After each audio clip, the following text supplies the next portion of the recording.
Summa qala hafizahullahu ta'ala azkarun ammah. Zikir-zikir yang bersifat umum. Ya.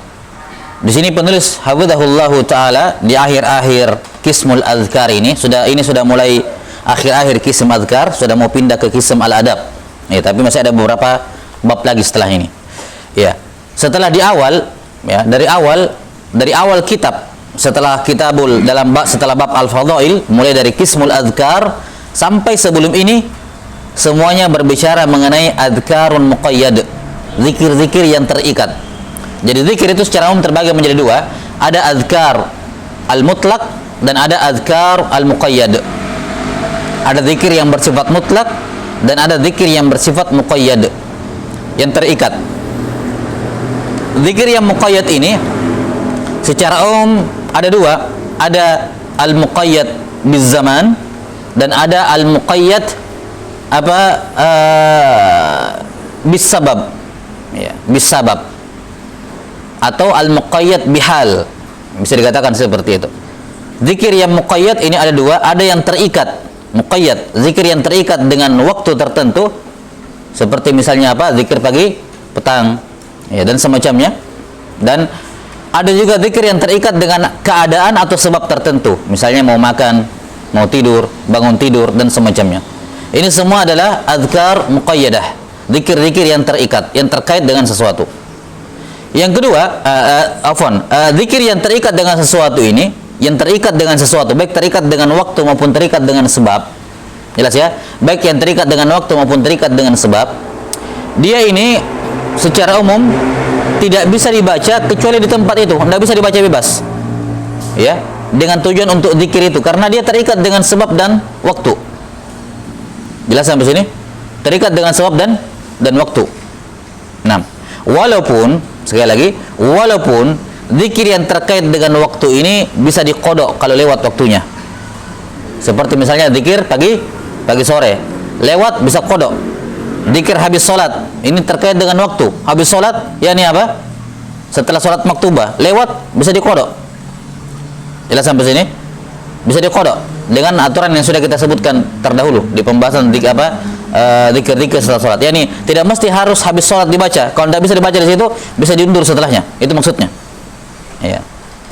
Tapi kalau zikirnya berkaitan dengan waktu, ini nggak bisa dipending. Nggak bisa dikodok. Kapan lewat? Kalau zikir berkaitan dengan sebab, kapan sudah lewat sebabnya? Nggak bisa dikodok. Zikir sebelum makan, kan nggak bisa dibaca setelah makan. Sudah lewat waktunya. Sudah selesai makan. Sudah lewat sebabnya. Sudah lewat sebabnya. Jadi kalau zikirnya berkaitan dengan sebab, ini tidak bisa dikodok. Karena apa? Karena dia ada karena satu sebab.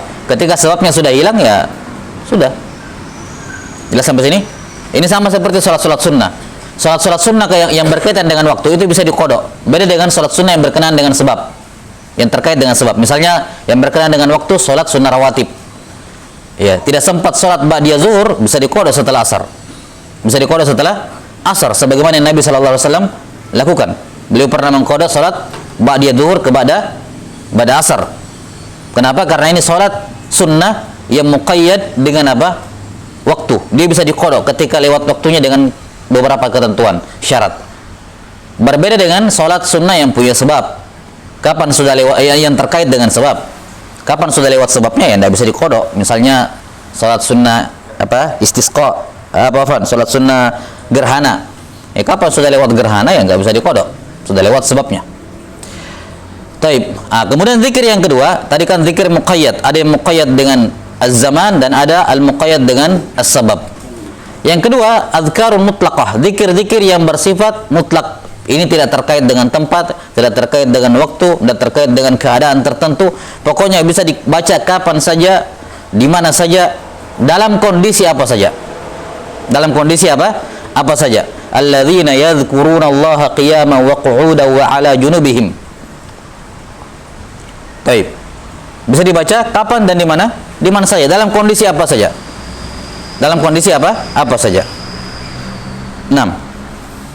Ya, tentunya kecuali pada tempat-tempat yang masyhur, ya, tidak boleh berzikir di situ. Ya, seperti dalam WC masalan, itu hal yang ma'ruf. Tapi secara umum ini zikir tidak terikat dengan waktu dan tempat atau keadaan tertentu. Nah, zikir mutlak inilah yang beliau sebutkan, yang beliau maksudkan di sini adzkarun ammah, zikir umum. Yani bisa dibaca kapan saja, di mana saja, dalam kondisi apa saja, secara umum seperti itu. Kecuali yang di tempat-tempat tertentu yang dikecualikan. Baik.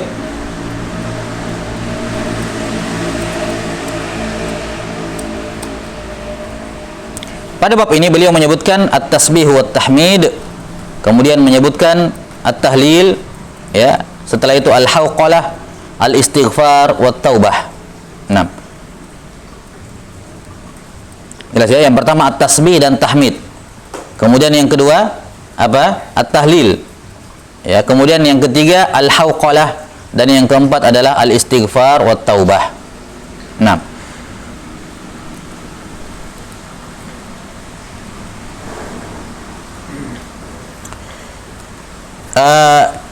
At-tasbih dan tahmid yang dimaksud dengannya adalah ucapan subhanallah.